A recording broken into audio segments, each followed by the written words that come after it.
ಶಾಲೆಗೆ ನೀವೇ ಮಾಡಿದ್ರಿ. 1ರಿಂದ 8, 1ರಿಂದ 5 ಅಂತ ನೀವೇ ಮಾಡಿದ್ರಿ. ನಾವು 1ರಿಂದ 5ನೇ ತರಗತಿ ಅಂತ ಪಾಠ ಮಾಡ್ತೀವಿ.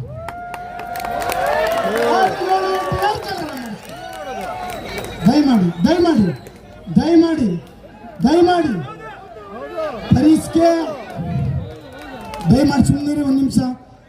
ಹೌದು, 6, 7, 8ಕ್ಕೆ ನಮ್ಮ ಬೇಡಿಕೆಗಳು ಈಡೇರಿಲ್ಲ ಅಂದ್ರೆ ಮುಂದಿನ ದಿನಗಳಲ್ಲಿ ನಾವು ಬಹಿಷ್ಕಾರವನ್ನು ಮಾಡ್ತೀವಿ. ನಂತರ ಬಹಿಷ್ಕಾರ ಮಾಡೇ ಮಾಡ್ತೀವಿ. ಅದಕ್ಕೆ ಸರ್ಕಾರ ಬಿಡೋದಿಲ್ಲ ಅನ್ನೋ ನಂಬಿಕೆ ನನಗಿದೆ, ನಂಬಿಕೆ ಇದೆ. ಸಿದ್ದರಾಮಯ್ಯ ಸಾಹೇಬರು ನಮ್ಮ ಸರ್ಕಾರ,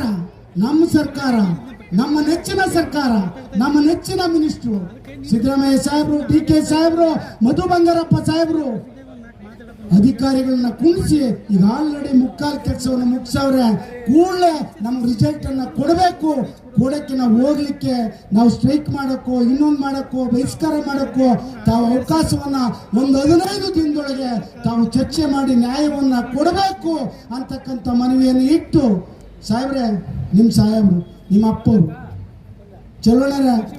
ಚಲೋಣರು ಅವರು ಇನ್ನು ಫಸ್ಟ್ MLA ಆಗಿದ್ರು, ಅವರೇ ವೆಲ್ಕಮ್ ಮಾಡಿದ್ರು. ನಮ್ಮ ರೈತ ಸಭಾಂಗಣದಲ್ಲಿ ಅವತ್ತು ನಿಂತ್ಕೊಂಡು ಭಾಷಣ ಮಾಡ್ತಾರೆ ಬಂಗಾರಪ್ಪ ಸಾಹೇಬರು. ನನ್ನ ಅಧಿಕಾರ ಹೋದ್ರೂ ಈ ಮಂಡ್ಯದ ಜನರ ಕಾವೇರಿಯ ನೀರಿಗೋಸ್ಕರ ನಾನು ಸುಗ್ರೀವಾಜ್ಞೆಯನ್ನು ತತ್ತೀನಿ ಅಂತಾರೆ. ನಿಮ್ಮ ಅಧಿಕಾರ ಹೋಗೋದಿಲ್ಲ ಸಾಹೇಬ್ರೆ. ಮೇಸ್ಟ್ರಿಗೆ C&R ತಿದ್ದುಪಡಿ ಮಾಡಿದ್ರೆ, ನಮಗೆ ಏನಾರ ಅನುಕೂಲ ಮಾಡಿದ್ರೆ ದಯಮಾಡಿ ಸರ್ಕಾರಕ್ಕೆ ಒಂದಷ್ಟು ಹೊರೆ ಆಗುತ್ತೆ. ಒಂದಷ್ಟು 1 ನಿಮಿಷ. 4 ಲಕ್ಷ ಬಜೆಟ್ ಹೊಂದಿರ್ತಕ್ಕಂಥ ಚಲೋಣವರೇ ನಮ್ಮ ಸರ್ಕಾರ, ಸಿದ್ದರಾಮಯ್ಯ ಸಾಹೇಬ್ರ ಸರ್ಕಾರ. ಮೇಸ್ಟ್ರಿಗೆ ಒಂದು 50 ಕೋಟಿ 100 ಕೋಟಿ ಖರ್ಚಾದರೆ ಯಾವ ಲೆಕ್ಕ?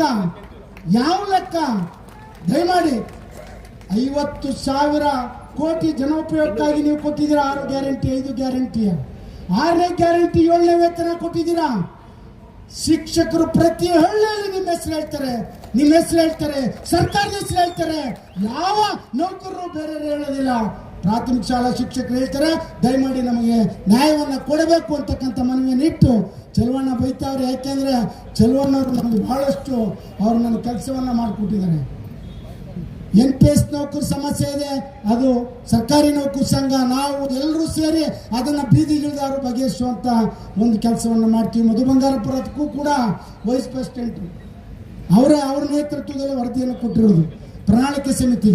ಹಾಗಾಗಿ NPS ನೌಕರ ಸಮಸ್ಯೆ, ಪದವೀಧರ ಸಮಸ್ಯೆ, ಮುಖ್ಯೋಪಾಧ್ಯಾಯರ ಸಮಸ್ಯೆ, ಮತ್ತೆ ಮುಖ್ಯೋಪಾಧ್ಯಾಯರು ಇತ್ತೀಚೆಗೆ ಏನ್ರಿ ಸ್ವಾಮಿ ಕೆನರಾ ಬ್ಯಾಂಕ್ ಚಕ್ಕರ್ ಮೇಕ್ ಏನ್ ಅರ್ಥ? ಅದು ಬ್ಯಾಂಕ್ಗಳೇ ಇಲ್ಲ ಈಗ, ಇದುವರೆಗೆ ಇಲ್ಲ. ಇವತ್ತು ಇದನ್ನು ತಂದವ್ರೆ, ಯಾವುದು BCM ಇಲಾಖೆ, ಅವರು ಆರಾಮಾಗಿ ಕೂತ್ಕೊಳ್ಳೋದಂತೆ. BCM ಇಲಾಖೆ ಆಫೀಸರ್ಸು ಮೇಷ್ಟು P1 ಕೆಲಸ ಮಾಡೋದು ಎಲ್ಲ ತಗೊಂಡೋಗಿ ನಾವು ಬರೆದು ಅವ್ರಿಗೆ ಅಪ್ಡೇಟ್ ಮಾಡಿ ಕೊಟ್ರೆ ಅವ್ರು ನಮ್ಮ ಮಕ್ಕಳು ಕೊಡೋದು. ಏನಿದು ವ್ಯವಸ್ಥೆ? ಎಲ್ಲ ಮೇಷ್ಟು ತಂದು ಹಿಡಿದ್ಬಿಟ್ರೆ ಮೇಷ್ಟು ಪಾಠ ಮಾಡಬೇಕು, ಏನು ಮಾಡಬೇಕು? ನನಗೆ ಅರ್ಥ ಆಯ್ತಲ್ಲ. ಯಾರ ಗುಣಮಟ್ಟದ ಶಿಕ್ಷಣವನ್ನು ಕೇಳ್ತಾ ಇದ್ದೀರಾ? ಯಾವ ಮಕ್ಕಳು ಏನಾಗಿದೆ ಅಂತ ಕೇಳ್ತಾ ಇದ್ದೀರಾ? ಇದಾಗಿಲ್ಲ, ಅದಾಗಿಲ್ಲ, ಅಪ್ಡೇಟ್ ಆಗಿಲ್ಲ, ಇದಾಗಿಲ್ಲ, ಬರೀ ಈ ಕೆಲಸ ಕೇಳ್ತಾ ಇದ್ದೀರಿ. ದಯಮಾಡಿ ಅಪ್ಪರ್ ಕಾರ್ಡ್ ಏನ್ರಿ ಅದು? ಅಪ್ಪರ್ ಆರ್ಡ್, ಏನದು? ಏನ್ರಿ ಅದು? ನಿಜವಾಗ್ಲೂ ನಿಗಾಡಬೇಡಿ ನೀವು. ನಿಮ್ಮ ನೋವು ನನ್ನ ಬಾಯಿಂದ ಹೇಳ್ತಾ ಇದ್ದೀನಿ. ದಯಮಾಡಿ ಮಾನ್ಯ ಮಧು ಬಂಗಾರಪ್ಪ ಸಾಹೇಬರಲ್ಲಿ ವಿನಮ್ರವಾಗಿ, ಮಂಡ್ಯದ ನೆಲದಲ್ಲಿ ನಾನು ನಿನ್ನೆ ಕಾರ್ಯಕಾರಿ ಮಂಡಳಿ ಹೇಳಿದ್ದೀನಿ, ಮಂಡ್ಯದ ನೆಲ ಚಡ್ಡಿ ಮೆರವಣಿಗೆ, ಕಾವೇರಿ ಹೋರಾಟ, ಚಳವಳಿ, ಸತ್ಯಾಗ್ರಹ ಮಾಡಿದಂತ ಈ ನೆಲದ ನಾಯಕ ಚಲುವರಾಯಸ್ವಾಮಿ ನಿಮ್ಮ ನಾಯಕತ್ವದಲ್ಲಿ ಹೇಳ್ತಾ ಇದ್ದೀನಿ. ದಯಮಾಡಿ ಮಧು ಬಂಗಾರಪ್ಪರಿಗೆ ಸಲಹೆ ಕೊಟ್ಟು, ಮಧು ಬಂಗಾರಪ್ಪರು ಕೂಡ ನಮ್ಮ ಪರ ಇದ್ದಾರೆ, ಮುಖ್ಯಮಂತ್ರಿಗಳು ತಾವು ಮಾತಾಡಿ ಒಂದು 15 ದಿನದೊಳಗೆ ತಾವು ತೀರ್ಮಾನವನ್ನು ತಗೊಳ್ಳಿಲ್ಲ ಅಂದ್ರೆ ನಾವು ಹೋರಾಟಕ್ಕೆ ಹೋಗೋದಂತೂ ಸತಸಿದ್ಧ ಅಂತಕ್ಕಂಥ ಮಾತನ್ನು ಹೇಳ್ತಾ ನನ್ನ ಮಾತನ್ನು ಮುಗಿಸ್ತೀನಿ. ಜೈ ಹಿಂದ್, ಜೈ ಕರ್ನಾಟಕ ಮಾತೆ, ಜೈ ಶಿಕ್ಷಕ್.